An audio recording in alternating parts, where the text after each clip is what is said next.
Thank you for visiting the NSA Georgia website. I'm President for 2012-2013, Diane Bogino. Our guest today is Thom Winninger, CPAE Speaker Hall of Fame founder of the award-winning Winninger Institute for Market Strategy, a Minneapolis-based think tank. Thom is author of the best-selling books Price Wars, Full Price and Sell Easy, and his just-published book, Bullseye, Thinking Smart, what market leaders are doing to consistently hit the mark. Thom is one of the most in-demand corporate strategists and speakers in North America today. His companies include Ascendancy Research, It's Time Publications, Team Track Training, and Winninger Works Productions. His market strategies have been featured on CNBC, First Business, Boardroom Reports, Venture, and Success Magazine. And he is published in over 300 other trade journals, publications, and newspapers. Thom, thank you so much for being with us tonight. Well, it's my pleasure. And Thom, tell us, what is the major reasons that some businesses fail and some succeed? And if you could, give us some examples from your own experience. Well, you have to realize that I'm a market guy. I'm not a bean counter, so I can tell you why the market failures happen. But we'll give you an example. If you take Kodak, for example, you know, I spent 3 years with Kodak. The whole idea is if we don't understand the changing needs of our customer, we're going to fail. Right. If we think it's what we make and not how they use what we make, we're going to fail. Kodak thought they were in the film business. And really, nobody wanted to buy film. Everybody wanted image management.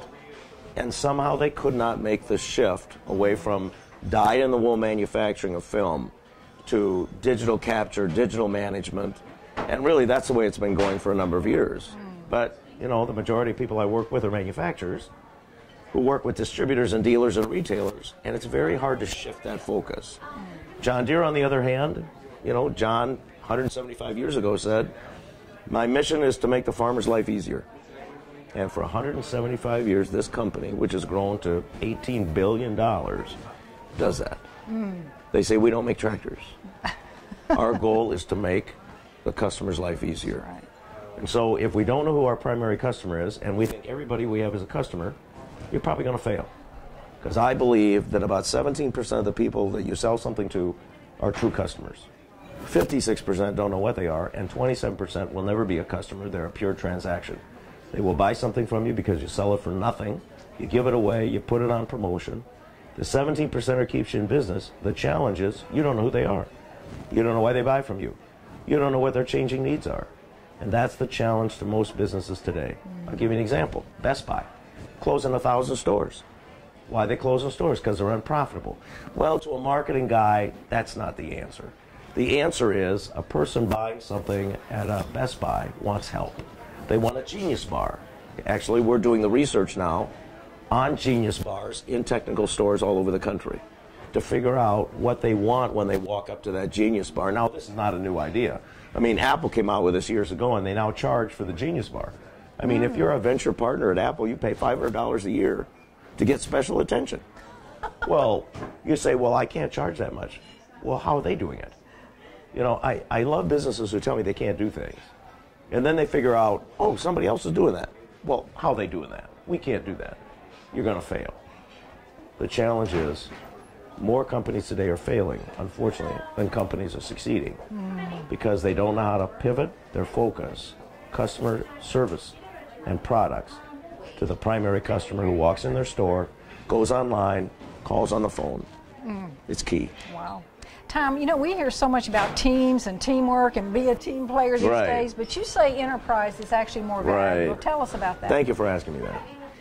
For years, I talked about teams, and then I discovered teams are normally siloed groups that work closely together to help each other. The enterprise is what we need in business.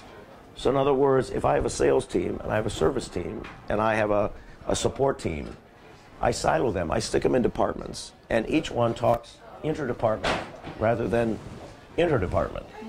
And so I go to a dealership, and they have a parts department, a service department, a sales department, and they have different customers. The parts guys have their own customers, the service guys have their own customers, and the sales guys have their own customers. And they're all great teams. But they're losing $1 million every 12 weeks, times 100 stores. Wow. Well, we're losing a lot of money because we don't know what enterprise means. The whole idea of enterprise is cross-departmental. We have to break down the silos of departments. We have to have cross-departmental meetings. We have to have a common vision and mission among the whole organization. then applied in action steps within the departments. That's enterprise. It's a big move. Yeah. I think it's the #1 trend going forward right now. Great. Is turning into Write enterprise. that down. Yeah, it's huge. And I own the website. Imagine that. Well, Enterprise Car and I share Yeah, the right. name. But, yeah. So tell us about some of the absolute truths that you speak about. This is also fascinating for me. You know, I've been at this 34 years. I work with 2,800 companies. And it's amazing to me that there are truths that you cannot argue with, that own you. You don't own the truths. Actually, a friend of mine told me that. He's a college professor. He deals with Aristotelian thinking. And he said, you know, you talk about owning these 28 truths you have, Winninger, but truth is bigger than you will ever be. I'll give you one. It's not what I sell, it's what the customer buys that creates value. That's the truth. So in other words, if you come to my restaurant, you got to decide, is it the food or the sociality? One plays over the other. No, you can be good at everything. No, you can't be good at everything. What is the reason people buy your product? Not what are you selling? So if I'm into financial planning, I'm really not in financial planning. I'm in the business of helping you feel secure late in life, deal with the debt of college. You see? You define it at a total different level. Right. That's selling. That's the same thing. The other thing to me is the truth is always in the founding purpose. It's amazing to me. I've unpacked all these companies, and I go back to the founding purpose for the company, and that's what they should have stuck with. The original founder had the right idea. You know, George Eastman had the right idea. George was trying to give his friends some technology that they could take pictures of where they went and remember them after they went there. And Kodak, for all these years, has tried to get out of that business because they want to be in film. It's crazy. Disney, Michael Eisner, don't get me started on this. Eisner takes over Disney, and all of a sudden he's out of family entertainment. Everything's PG-13. And they stick a name on it, and 13 minutes in, you see things you don't want your kids to see. That's why it's PG-13. So, you know, when the Disney family then moved back in, they just took it back to where Walt was. It's all about family entertainment. Right. If it's not family entertainment, a founding purpose of the company, you're going to lose it. You know? That's right. You talk about the fact that the best companies have the best customers. How does that happen? Isn't that amazing? It is. Isn't that amazing? Invariably, when I go into a company that's really successful and I unpack their customer load, I do that. I actually will get the customer list. I'll have them run it high to low based on revenue and margin. And I typically find the reason they're good at what they do is because their customers are the best customers. In other words, there's 5 characteristics around every core customer. And you identify the 5 characteristics. Like even in my consulting, I'll share what mine are. My best customers are manufacturers, 2-step distribution, over 30 years old, heavy on manufacturing, light on technology. The best customers I have in the whole world. It's my zone. Oh, okay. Ace came to us and said, we can't compete with Home Depot. I said, no, you can't. They said, well, we are not going to pay you to tell us that. I said, okay, don't pay me. And they said, what should we do? I said, DIY. Your best customer is a do-it-yourselfer. You stay with do-it-yourselfer. Do-it-yourselfer buys 3 to 5 things when they come to a store. They don't buy one. They're not going to buy a can of paint. They're going to buy, they're do-it-yourselfer. They're going to buy paintbrushes. They're going to buy drop cloths. They're going to buy ladder. Home Depot won't do that. Home Depot has allocated merchandising. You know, you don't find all the stuff together. Right. You got to buy that over here and this over here and that over there. No, the guy going to Home Depot is lonely, doesn't know who to talk to. His wife's kicking him out of the house, and he needs some psychological help. He goes to Home Depot, wanders around. I believe this.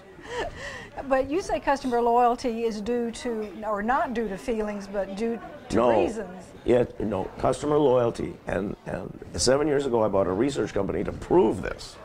And we do 200 research projects a year now. Wow. To prove the fact that loyalty is a tangibility, not an intangible. Tell us about that. We've got to quantify it. I'll give you one. I call your place of business, and you don't pick it up at the third ring. Tangible lack of supportive loyalty. Right. I'm your best customer. I call. I got to get in line with the rest of your customers. You're not going to keep my loyalty. You're not going to keep my loyalty. Right. You know, even the dry cleaner now. I've got the dry cleaner selling $15 dry cleaning bags to their best customers. And the customer doesn't have to stand when they bring the bag in. They throw the clothes in the bag. There's a tag number on the bag. They have a digital database that tells them what to do with my shirts, medium starch on hanger. I toss the bag on the counter and I run. They got lots of happy customers now going there paying a little bit more because they don't have to wait. Right. That's tangible. You know, all tangibility delivers loyalty. Wow.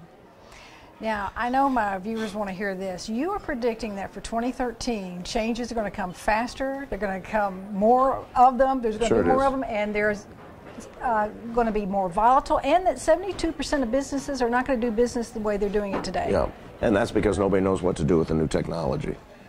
See, everybody's listening to the technologist. Nobody's listening to the customer. We're out buying technology because some technology company said we're going to go out of business if we don't buy it. Don't get me started.